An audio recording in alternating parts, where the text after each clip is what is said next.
दुनिया की राजनीति इस वक्त एक बेहद नाजुक मोड़ पर खड़ी है, जहां एक तरफ अमेरिका और ईरान के बीच तनाव कम करने की कोशिश चल रही है, वहीं दूसरी तरफ बयानबाजी और सैन्य संकेत इस पूरे माहौल को और जटिल बना रहे हैं।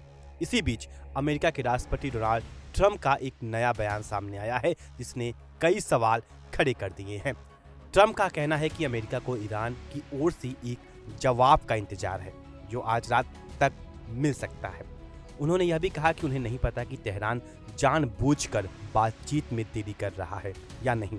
पहली नज़र में यह बयान सामान्य लग सकता है, लेकिन जब इसे व्यापक संदर्भ में देखा जाता है तो यह अमेरिका की अनिश्चित और असंगत नीति को उजागर करता है। यहाँ सवाल उठता है, क्या अमेरिका खुद स्पष्ट है कि वह चाहता क्या है? एक तरफ वह शांति की बात करता है और दूसरी तरफ सैन्य दबाव बढ़ाने की रणनीति अपनाता है। ट्रंप द्वारा प्रोजेक्ट फ्रीडम जैसे ऑपरेशन को फिर से शुरू करने की बात इस दोहरी नीति का एक स्पष्ट उदाहरण है। यूनाइटेड स्टेट द्वारा प्रस्तावित यह ऑपरेशन हॉर्मुज स्ट्रेट में जहाज़ों को गाइड करने के लिए था, लेकिन इसे केवल एक सुरक्षा उपाय के रूप में देखना पूरी तस्वीर नहीं दिखता। दरअसल यह उस रणनीति का हिस्सा है जिसके तहत अमेरिका क्षेत्र में अपनी सैन्य मौजूदगी बनाए रखना चाहता है। दूसरी ओर ईरान इस पूरे घटनाक्रम को अलग नज़रिए से देखता है। ईरान का मानना है कि अमेरिका की यह रणनीति उसकी संप्रभुता को चुनौती देने की कोशिश है। यही कारण है कि ईरानी नेताओं की ओर से कड़े बयान सामने आए हैं और इसमें डोनाल्ड ट्रंप की इमेज को बहुत ज़्यादा ठेस पहुंचा है। देखिए इसी खबर पे ये खास रिपोर्ट। और अब मैं आपको सुनाता हूं डोनाल्ड ट्रंप की कथा।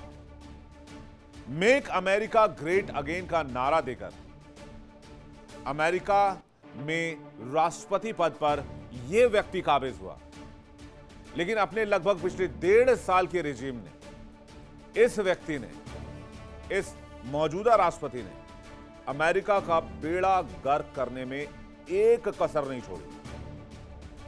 तो क्या है डोनाल्ड ट्रंप के सनकपन की कहानी, जिसने अमेरिका की इज्जत तार तार करके रख दी? ट्रंप ने पहले टैरिफ वॉर के जरिए दुनिया को दबाव में लाने की कोशिश की, दांव उल्टा पड़ गया। रही सही कसर, ईरान जंग में निकल गई। ईरान ने इस जंग में जिस तरह से अमेरिका और ट्रंप को धोया, उस नुकसान की भरपाई में तो कई साल लग जाएंगे। तो चलिए मैं आपको सुनाता हूं डोनाल्ड ट्रंप की ये नई कहानी। ट्रंप ने अमेरिकियों से बहुत बड़े बड़े दावे किए, देश को महान बना दूंगा, महानता के दौर में पहुंचा दूंगा, हर अमेरिकी अमीर होगा, किसी के पास पैसे की कोई कमी नहीं होगी। ये सारे खोखले सपने दिखाकर ट्रंप चुनाव जीत गए। लेकिन जब ट्रंप राष्ट्रपति बने तो अमेरिकियों का भ्रम टूटने में बहुत वक्त नहीं लगा। पहले टैरिफ को लेकर ट्रंप को अपने ही देश के सुप्रीम कोर्ट से झटका लगा और अब जंग में फंसे ट्रंप की अमेरिका सहित पूरी दुनिया में थू-थू हो रही है। ईरान युद्ध शुरू हुए चंद महीने बीते हैं, लेकिन अमेरिका की साख, अमेरिका की अर्थव्यवस्था, डोनाल्ड ट्रंप की लोकप्रियता सब रसातल में। दुनिया का सबसे ताकतवर देश युद्ध से बाहर निकलने के लिए छटपटा रहा है, फिर भी खुद को मजबूत दिखाने के लिए ट्रंप बमबारी की धमकी देते हैं। ट्रंप ने होर्मुज में ताकत दिखाने के लिए प्रोजेक्ट फ्रीडम शुरू की, लेकिन सऊदी की नाराजगी ने 36 घंटे में ट्रंप की हिकड़ी निकाल दी। ट्रंप की पॉपुलैरिटी भी रसातल में। इसके साथ ही अमेरिका को महान बनाने का दावा करने वाले ट्रंप ने अमेरिका को इतिहास के सबसे शर्मनाक दौर में पहुंचा दिया है। तो सुपर पावर का सुपर फ्लॉप शो कैसा रहा है? ईरान जंग में अमेरिका की इमेज को बड़ा धक्का लगा। पूरी दुनिया के सामने धूल चाट रही है सुपर पावर की इमेज। जंग से निकलने के लिए छटपटा रहा है ट्रंप। सबसे ताकतवर देश खुद को मजबूत दिखाने के लिए बमबारी की धमकी दे रहा है, लेकिन 36 घंटे के अंदर ही प्रोजेक्ट फ्रीडम समेट लिया गया और होर्मुज अभी भी ईरान के कब्जे में है। IRGC ब्लॉकेट के कारण होर्मुज में जहाजों का जमावड़ा लगा हुआ है। अमेरिका की वजह से 1,500 जहाज और 20,000 नाविक आज होर्मुज में फंसे हुए हैं। डोनाल्ड ट्रंप के पास धमकियों के अलावा कोई रणनीति नहीं है, कोई उपाय नहीं है, कोई विकल्प नहीं है, बस एक वही धमकी कि मैं ईरान को मिटा दूंगा। ईरान जंग में अमेरिका को फंसाकर ट्रंप ने दुनिया का बहुत बड़ा नुकसान किया। आज पूरी दुनिया इकोनॉमिक रिसेशन के करीब है। ईरान को एटमी पावर बनने से रोकने के नाम पर ट्रंप ने पूरी दुनिया की अर्थव्यवस्था को संकट के सामने ला खड़ा किया। वहीं इस जंग के कारण अमेरिका में बढ़ती महंगाई और पेट्रोल डीजल की बढ़ती कीमतों से लोग त्रस्त हैं। यही वजह है कि ट्रंप का अब अमेरिका में भी विरोध तेज हो गया है। घरेलू सियासत में तो उन्हें बड़ी चुनौती मिल ही रही है। आम लोग भी ट्रंप की नीतियों से खफा हैं, लिहाजा उनकी लोकप्रियता का ग्राफ भी तेजी से गिर रहा है। ट्रंप की नीतियों ने अमेरिका की औकात इतनी गिरा दी कि जो देश अमेरिकी इशारों के मोहताज रहते थे, वो भी आज अमेरिका को आंख दिखा रहे हैं, अमेरिका के खिलाफ, ट्रंप के खिलाफ खड़े हो रहे हैं। ट्रंप की नीति से अमेरिका की दुर्गति हो गई। जंग की वजह से ट्रंप की लोकप्रियता में भयंकर गिरावट है। 54 से 61% अमेरिकी जंग के खिलाफ है। अमेरिका की साख और अर्थव्यवस्था को भारी नुकसान है। ट्रंप की वजह से अमेरिका पर महंगाई की मार 34 से 50% तक बढ़ गई है। पेट्रोल डीजल की कीमतें अमेरिका में आसमान छू रही हैं। दुनिया के देशों पर कमजोर हो गई है अमेरिका की पकड़। नेटो ने खुलेआम विरोध करना शुरू कर दिया है। खाड़ी देशों से भी अमेरिका के विरोध की आवाज उठने लग गई है। जर्मनी और इटली ने भी ट्रंप की नीतियों की आलोचना शुरू कर दी है। नेटो ने तो जंग में ट्रंप का साथ देने से ही इनकार कर दिया। ब्रिटेन भी खुलकर विरोध में उतर आया। अब कनाडा, क्यूबा और मैक्सिको भी खुलकर बोल रहे हैं। स्ट्रेट ऑफ होर्मुज के मोर्चे पर भी ट्रंप लगातार मुंह की खा रहे हैं। होर्मुज में फंसे जहाजों को निकालने के लिए प्रोजेक्ट फ्रीडम शुरू किया, लेकिन यह प्रोजेक्ट परवान चढ़ने से पहले ही दम तोड़ गया। ट्रंप के घाव पर नमक छिड़कते हुए ईरान के IRGC ने होर्मुज में कब्जे वाला नया नक्शा जारी कर अपना वर्चस्व साबित कर दिया। इतना ही नहीं, IRGC ने यह भी चेतावनी दी कि होर्मुज से गुजरने वाले जहाजों को ईरान का प्रोटोकॉल फॉलो करना होगा। IRGC ने अपनी हनक दिखाते हुए अमेरिकी नेवी के 3 जहाजों को निशाना बनाया।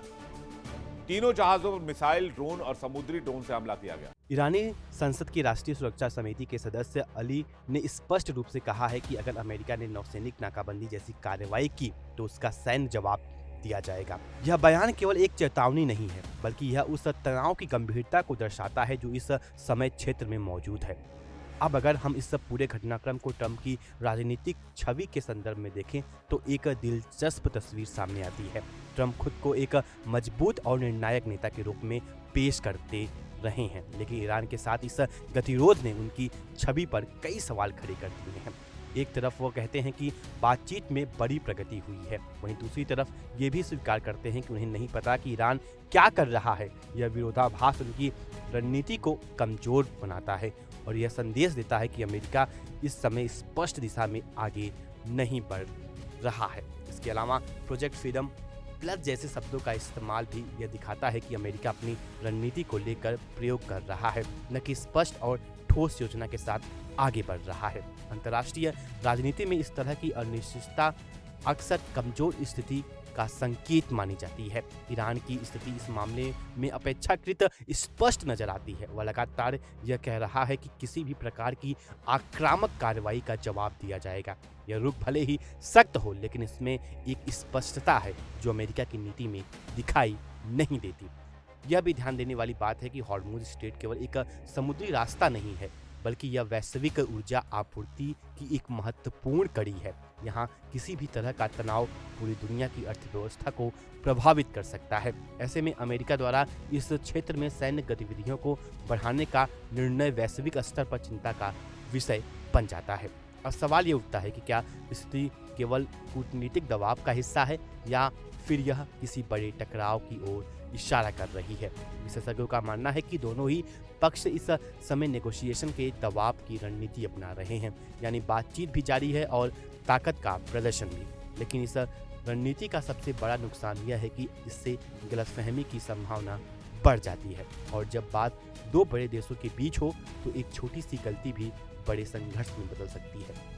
ट्रंप की छवि पर इसका असर साफ तौर पर देखा जा सकता है। जहां पहले उन्हें एक आक्रामक लेकिन स्पष्ट नेता के रूप में देखा जाता था, वहीं अब उनकी नीतियों में असंगति नजर आने लगी है। यह बदलाव न केवल अंतर्राष्ट्रीय स्तर पर बल्कि अमेरिका के भीतर भी उनके नेतृत्व को लेकर सवाल खड़े कर रहा है। दूसरी ओर ईरान इस स्थिति का उपयोग अपनी रणनीतिक स्थिति को मजबूत करने के लिए कर सकता है। वह खुद को एक ऐसे देश के रूप में प्रस्तुत कर रहा है जो दबाव के आगे झुकने के बजाय अपने हितों की रक्षा के लिए खड़ा है। अंत में यह कहना गलत नहीं होगा कि यह पूरा घटनाक्रम केवल अमेरिका और ईरान के बीच का विवाद नहीं है। यह उस व्यापक शक्ति संघर्ष का हिस्सा है जो आज की दुनिया में देखने को मिल रहा है, जहां हर देश अपनी स्थिति को मजबूत करने की कोशिश कर रहा है। अब देखना यह होगा कि क्या आज रात मिलने वाला जवाब इस गतिरोध को खत्म करेगा या फिर यह तनाव और बढ़ेगा। लेकिन एक बात तय है, इस पूरे मामले ने वैश्विक राजनीति में एक नई उथल पैदा कर दी है और इसका असर लंबे समय तक देखने को मिल सकती है। फिलहाल हमारे इस खास रिपोर्ट में अभी के लिए सिर्फ इतना ही। इस खबर को लेकर के आप क्या कुछ सोचते हैं, अपना राय कमेंट सेक्शन में जरूर साझा करें। अगर आपको ये वीडियो अच्छी लगी हो तो वीडियो को लाइक करें और चैनल को सब्सक्राइब करना ना भूलें। तब तक के लिए नमस्कार। देखिए इंडिया डेली 24/7 अब आपकी स्मार्ट टीवी पर। इंडिया डेली मौजूद है सभी डिजिटल प्लेटफॉर्म पर लाइव और लगातार। इंडिया डेली 24/7 हर दिन राष्ट्र को समर्पित।